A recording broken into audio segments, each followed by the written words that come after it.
Welcome back to your Pledge Drive coverage here on U92 The Moose. I'm your sports director, Cam Scott, bringing you a live episode of the Mountaineer Sports Insider. I am joined, of course, by our sports editors at the Daily Athenaeum, Luke Blain and Brian McQuillen. We'd also, before we get started, like to remind you that support for the U92 Pledge Drive comes from Scholar Morgantown, a tapestry collection by Hilton Hotel, located at 345 Chestnut Street in Morgantown.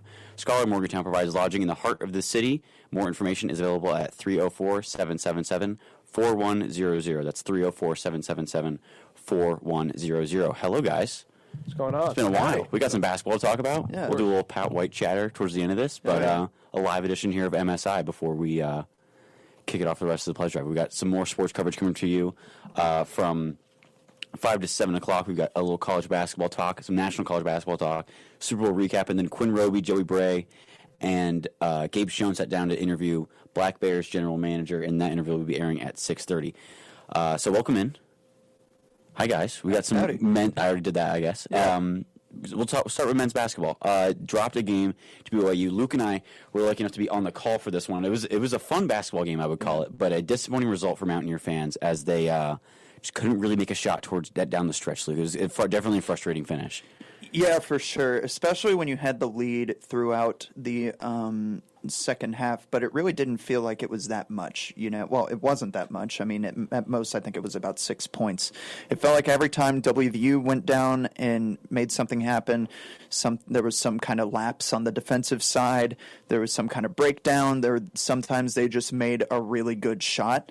And it's one of those games where whoever's going to make the costly turnover mistake first is going to lose, and WVU was that team. I mean, I think the turning point in that game was getting the inbound. Sincere Harris tries a behind-the-back pass to Javon Small, doesn't even realize the defender's there, and then it results in points off turnovers, and that resulted in a swing that got BYU the lead. It's just not a mistake that you can afford. I mean, Sincere Harris is a young player, but definitely not something you can afford in a game like that. But if you're a Mountaineer fan, hopefully you can hope that he can learn from it and WVU can build off of that one. I mean, they really haven't, I wanted to say they really haven't played any games like that, but they played 3 of them like that at the Battle for Atlantis, so that nullifies that point. Yeah, it's been a while. I mean, especially since Kansas, too. But, I guess it might be a bit more difficult trying to have those games against a team that might be considered of a lower tier, and maybe it's harder to stay locked in or something like that, whatever you may want to call it. But, I mean, WVU had some costly mistakes in that one, and the margin of error is very thin in a game like that. Yeah, I mean, again, another game where they're out-rebounded, kind of outsized.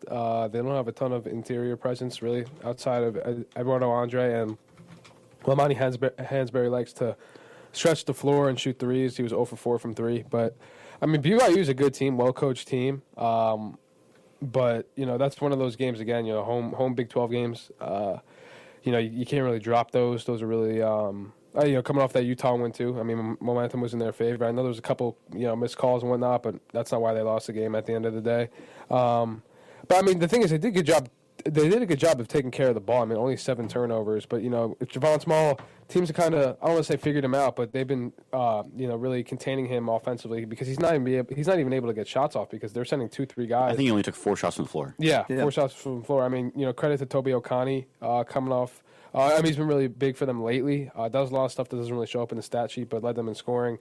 But, the Big 12 is tough. After they beat Kansas, after they beat Iowa State, I would always say they can beat any team, but in the Big 12 you can lose any team.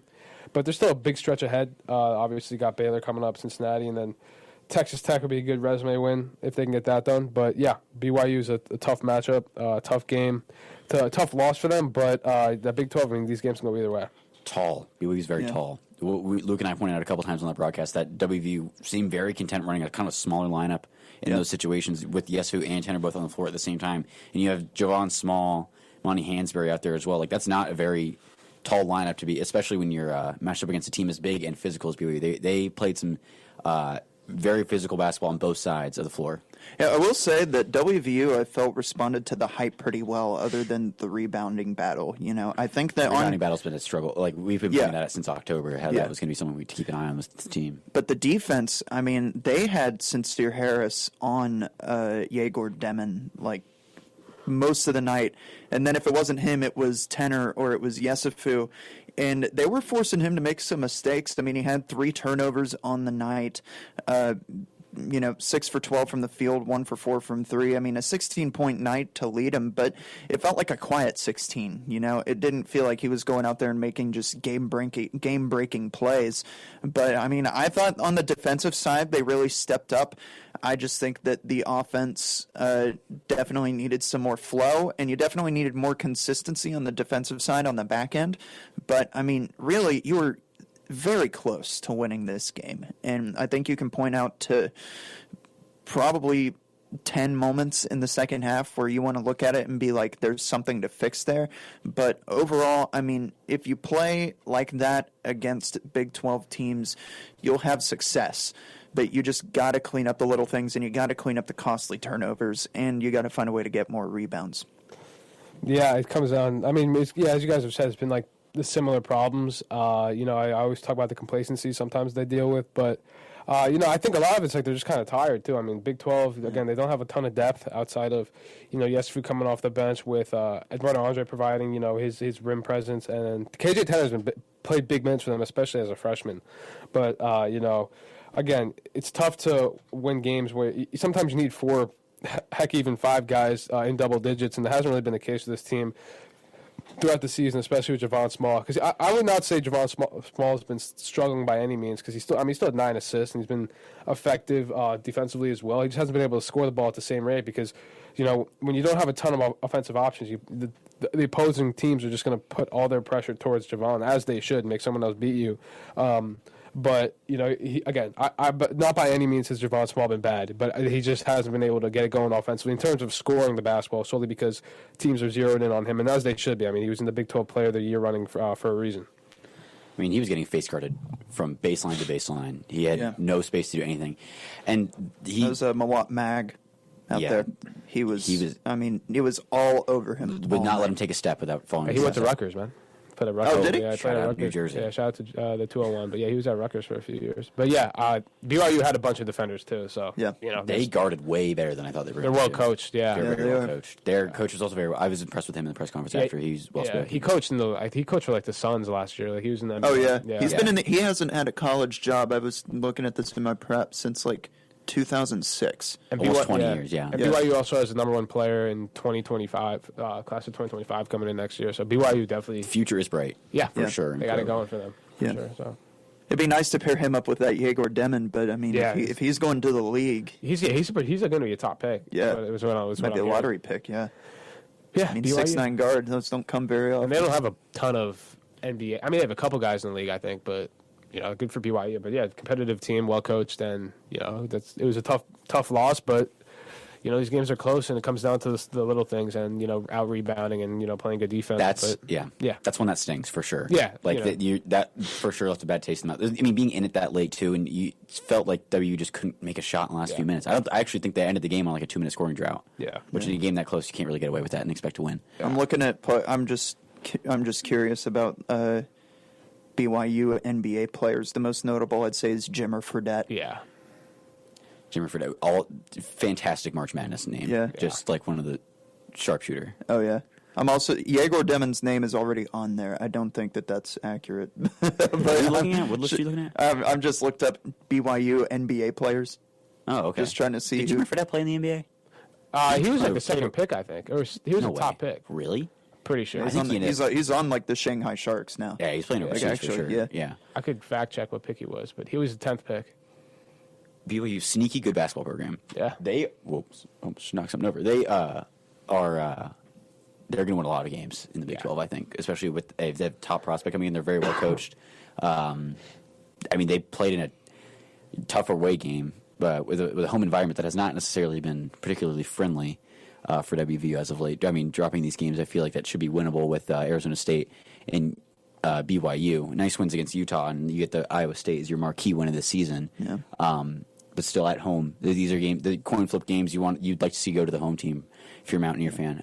Looking forward a little bit, WVU is set to face the Baylor Bears, who are another very, very well coached Big 12 team, a Big 12 mainstay, you could say, and they are playing their best basketball of the year down the stretch. Yeah, I mean, they got... they have an NBA player. Yeah, VJ... Edgecombe. Edgecombe. Yeah. He's a projected top 5 pick.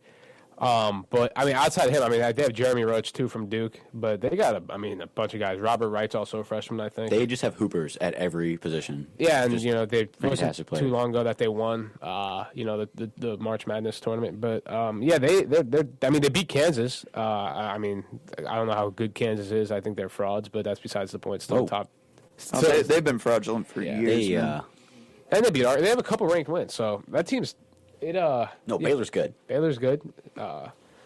Scott Drew, I believe. Scott Drew. Right. Yeah, they're going to be that's at Baylor too, I think. It is. Yeah, that would be a good. That'd be a great win. Great win at Baylor. Team that'd be quad 1. They're both kind of in similar positions. I think they have the same. I think they're also 15-9. I could be mistaken, but you are right. Wow, Brian. 15-9. They are 7-6 in conference play. So this is definitely big implications for the tournament and seeding and whatnot because West Virginia probably has a better resume in terms of wins, but this would look good for Baylor if they beat West Virginia and vice versa. So, I mean, it's kind of crazy how, if you're just in the middle of the pack, the Big 12 standings probably don't even impact you that much. Not really. Because every game is just as difficult. I wouldn't want to play against, a Kansas State, or Iowa State because all those fan bases are so close. Yeah. We saw that at the Women's Big 12 tournament last year. Mm-hmm. Iowa State is closer than Kansas, I believe. Yeah. I mean, still fans travel well too. Yeah. I mean, it's still right there. It's within reasonable distance, but you're not going to get a lot of WVU fans there. You're probably not going to get UCF, or other places like that. So, I mean, if you're in the middle of the pack, I mean, you just got to hope that you get a team that's at least farther away so that you can have the challenge without a home environment. Yeah.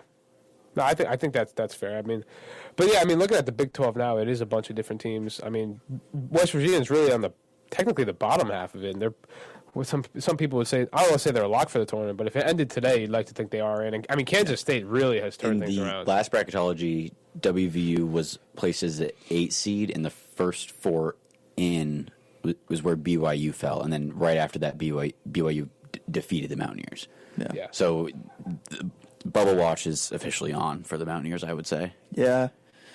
Dropping these home games down the stretch is not a good look for the resume, Luke. No, definitely not. I mean, you want to be able to win at home because those are, especially when you look at net rankings, those are the games that things get a lot tighter if you lose. And it's just, it's not good to have these home losses. No. I think away wins are great. I think beating Gonzaga on a neutral floor was really good. I think that, that Louisville loss will probably, they've had an all right year, right? Beyond that, ACC play, are they doing all right? Louisville? They had that player, the guy with the bleached hair. He tore his ACL. He got hurt right after that game. Right after that. Yeah. So I don't know. I think you can sit down and do math and analyze wins and losses all you want, but at the end of the day, if you go out there and win, you're going to be in March. So it's it's a lot of people get it. People got mad at the foul calls against BYU. And the whistle was bad both ways. The whistle was bad, yeah. Either way you look, I think that there were some pretty egregious no calls. But at the end of the day, you go out there and you don't do that stupid turnover in transition. Right, and miss an open shot. Yeah, and you don't miss open shots. You go and you play fundamental defense. You win that game. It's not like the Mountaineers had that game in their grasp and then the refs took it away. No, they handed it over. At the end of the day, you just have to go out and handle business. Yeah. You can't expect the committee to come save you if you drop these games, man. No, yeah, and I always date back to the Arizona State loss too, coming off the big Iowa State game, and they kind of I don't know what happened. They just didn't play well at the end of the day, but yeah, any of these games look really good, and a lot of the games that you lose can hurt you and be the difference. But as I said, I think 18, 19, if they can get up to 19 for sure, I think with the wins they have, there's not many teams that have a better top 4 wins on their resume than the Mountaineers. So there's still, you can't have, they finish with 16 wins, they're not going to be able to get the question for this is it's very different than the football conversation where it seems like the playoff committee values losses more than wins. I'm not sure if that's the case for the selection committee for March Madness. I don't really know the ins and outs of that as well because, first of all, they have so many more teams to deal with. Yeah. So I'm not sure where their kind of priorities fall with that. Yeah. It'll be interesting to see. You got to wonder how that'll change if they expand it, Right. which should never, ever happen. That should never, ever happen. Why? It's a lot of it is a money conversation. Oh, yeah. A lot It of the people absolutely is. involved in these money conversations are football people who deal with it. And to those people, I say, stay in your lane. Yep. The NCAA tournament, the 68-team format is one of the few things I would describe as perfect in the sports world. Yep. Don't touch it. Yeah. Yep. Yeah, I think that's That fair. and the Masters, right, Brian? Yeah, the Masters, of course. But yeah, if it ain't broke, don't fix it. Closing thoughts on the men's team if we're ready to move on to the women's side of things. Yeah, I mean, they just got to go out there and play cleaner basketball. And whenever you have a thinner roster like this, you don't have Tucker DeVries, you haven't had Jaden Stone since the exhibition game.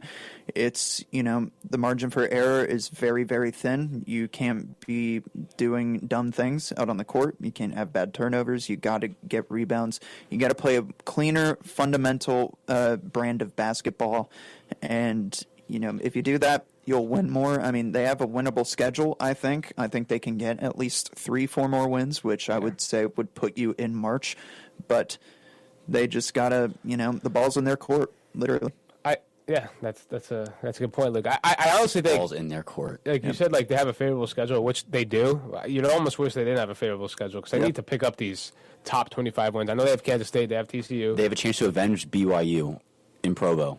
They do get BYU. I mean, that would be a quad 1 win, probably, right? Yeah. Oh, yeah.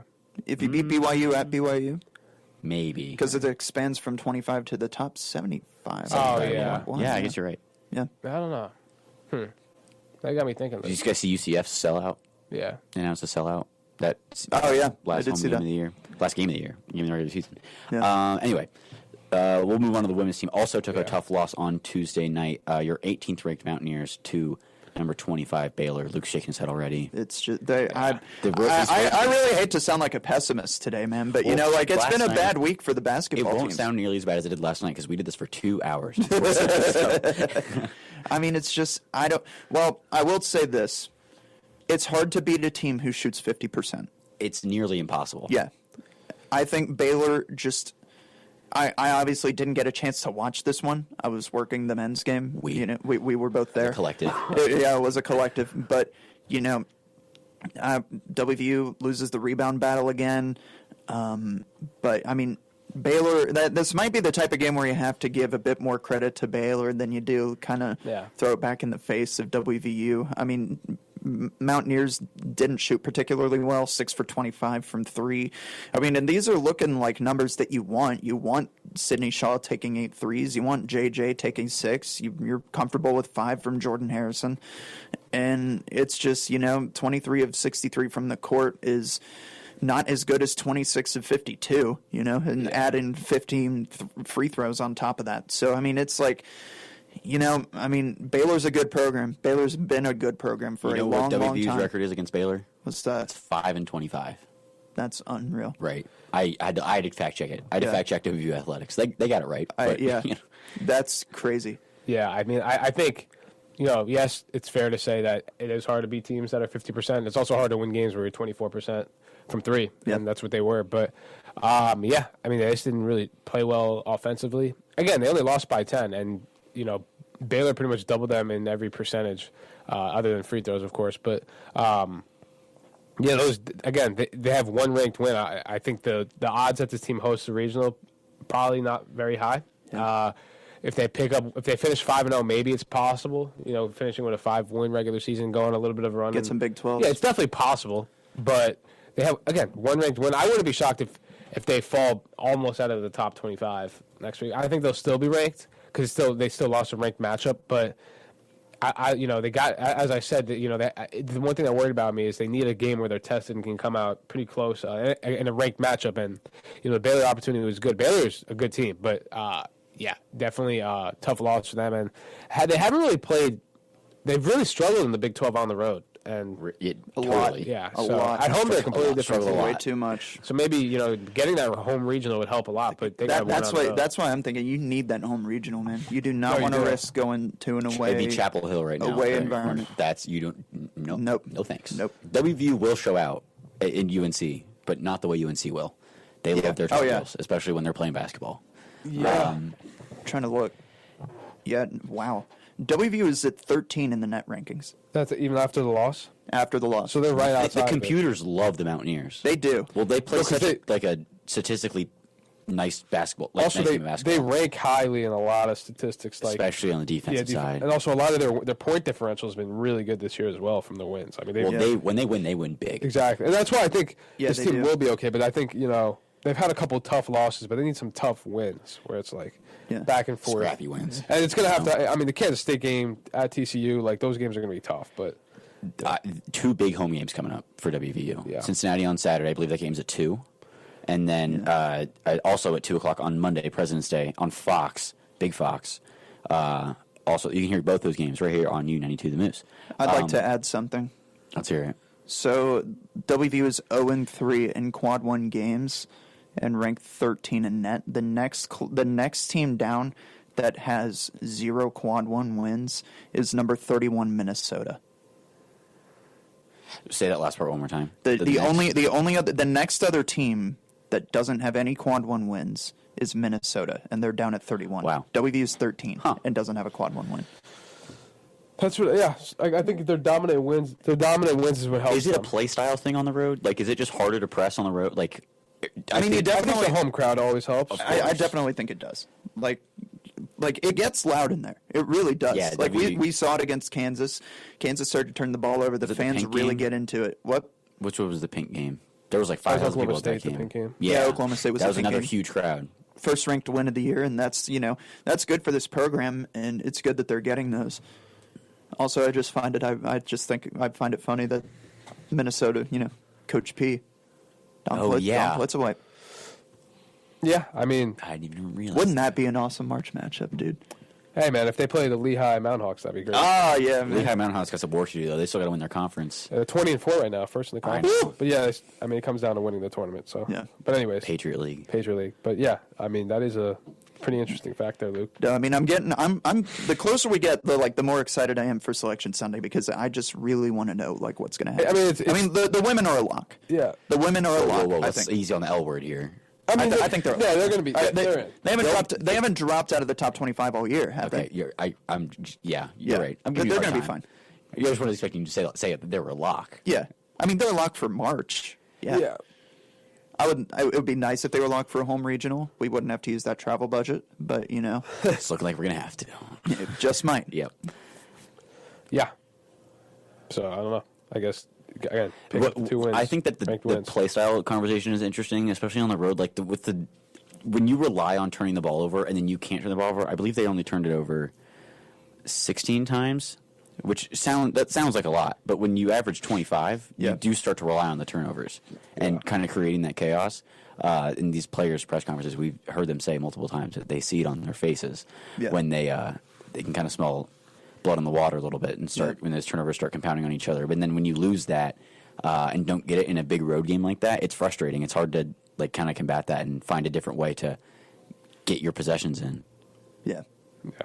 Yeah, I mean, we've heard Mark Kellogg talk about, the struggles of the half-court offense sometimes, and there's a lot that goes into that. But, this team is very talented. I think that you're looking at a team that from last year got better at every position group.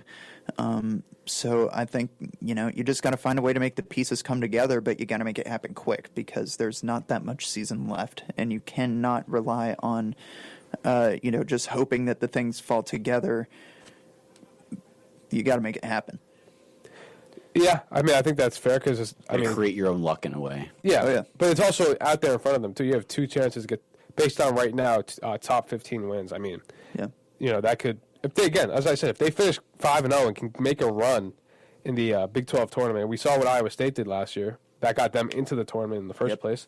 They made it to the finals. Obviously, lost to Texas in the Big 12 championship, but that's all it takes. You just got to get hot at the right time. And, they played well. I wouldn't say they, by any means, reached their peak at all. Right. But it's a lot of season left to be played, and the Big 12 again, like the men's, it's tough. All these teams gritty. All these teams is coming down to the games wire. off, for sure, no no games games off. off. I mean, we saw what happened even with Colorado. They went to Boulder, fell apart in the second half, and then completely dominated them at home. That's kind of just how the Big 12 works. Yep. I think these 2 home games are very indicative. What do you got, Luke? It almost makes you wonder, if you're the committee, do you want to give WVU a home game knowing how good they are at home? They haven't lost at home. Like, do you like want, like, whenever you think about how well they play at home, and, you know, like, just how much do you account for that, do you mean? Yeah, how much do you account for that? Especially whenever you have... That's a good question. I think you need to account more so that they've only been one ranked team, though. Like, the winning at home is important. But when you're beating teams like like Lafayette and Niagara, they're going to value your top 25 wins, your ranked wins, your quad 1 wins more so than your record at home. Kansas State's 7 in the net right now. Yeah, you have them at home. If WVU beats them at home, I think you move up into, like, more favorable. Yeah, especially if you beat TCU on the road, too. Find some way to squeak that one out. Yeah, that would help. Again, and then you see what happens in Kansas City. I mean, I still think it's all out in front of them. I don't think that it's going to be like they're locked out of hosting a regional at all, especially if they. I mean, did they go more off net or did they go more off AP? I don't know. I think net. Yeah, if that's what they go off of, they're one placement right outside of it. That's what's tough about that Baylor loss, though. You know, you would have had a chance in your last 6-7 games to get 3 ranked wins. Again, you know, it happens, Big 12, but those games are really, really important. And you know, again, we saw what they did to Cincinnati in previous seasons where they, I believe, shut them out in the quarter. So they're going to have to – I'm sure Coach Kelly's going to have them out ready to go from the start. But that's how the Big 12 goes. Yep. All right. That's it for basketball? Yeah. Yep. All right, we'll do a little Pat White talk here. WVU football announced that they hired former West Virginia quarterback Pat White as I don't have it in front of me, assistant quarterbacks coach? Yes. Assistant to the coach. Assistant to the regional assistant. Yeah. Assistant head. Yeah. It sounded like a different it was interesting terminology, but yeah. Yeah. I think it is really good that there is this kind of buzz around the WVU program, and that's just something that Pat White is going to create, and that's something that Rich Rod already created with his hiring. I would be wary about setting expectations too high. Yep. We've been very realistic on this podcast. So I give credit. I've always tried to be realistic about it. I mean, it's just, you know, I think everybody gets so fed up with the Neil Brown years, and I'm a big Neil Brown guy. I love Neil Brown. He was always great to the media, and, you know, I think he's a great man. But, you know, we're moving into a new era where, I mean, I'm not sure how much things are going to translate over into looking at the men's team or like the women's team, where it's like dominance right out of the gate in a complete 180. It might take a little bit time to get there. So I know Mountaineer fans are hungry for one of those dominant seasons and restoring football to its former glory, but you got to think realistically. You can't get too caught up in the emotions of Rich Rod and Pat White being back. You know, you gotta be careful with those feelings. Yeah, manage your emotions is what Luke's trying to tell us. I think it is important, but it's also, you know, I think why they brought in Rich Rod too is, I'm not saying they're going to go 12-0 first season, but, you know, fans are expecting. I agree with what your point, you know, managing emotions, but, you know, the expectation is definitely he's going to come in and win right away. Which football, again, it's not like basketball; it doesn't really work like that. I'm not saying that's how it should be, but, you know, a lot of buzz around it, a lot of familiar names, familiar faces, but. You know, that pick game is going to be really big for the telling of this team, or the program is going to look like. But yeah, definitely excited to hear that, though. He'll be back, and, you know, whether that's Nico Marco, whoever the future quarterbacks are, they got a Mountaineer legend, you know, showing them the ways. Absolutely. Yeah, I mean, it's kind of a special thing that WVU does get to do. Like I said before, I recommend going back and listening to the episode we did right after the Rich Rod press conference, right before winter break, where we talked ad nauseum about this whole thing. But nostalgia is a dangerous drug, but I also think that them having, I think there is definitely some value to like having these past legends who know what it's like to win in Morgantown back to the program. I think that fans are really rallying behind that. Mm-hmm. Yeah, I think so. Like the chatter of it is always positive. It's a good for the program. Like it's good press. It really is. Yeah, no, absolutely. I mean, you know, I think this. Looking at all the options available, this is probably going to be the most that gets the fans excited. I mean, you had Rich Rod come out and say he wants to be on the Pat McAfee show every week come season time. You know, that's going to be a spotlight on this program. It's going to be, you know, and at the end of the day, I think football's a lot more fun when WVU's good. And I think that stands for men's basketball too. And that's not just me saying that as a biased fan.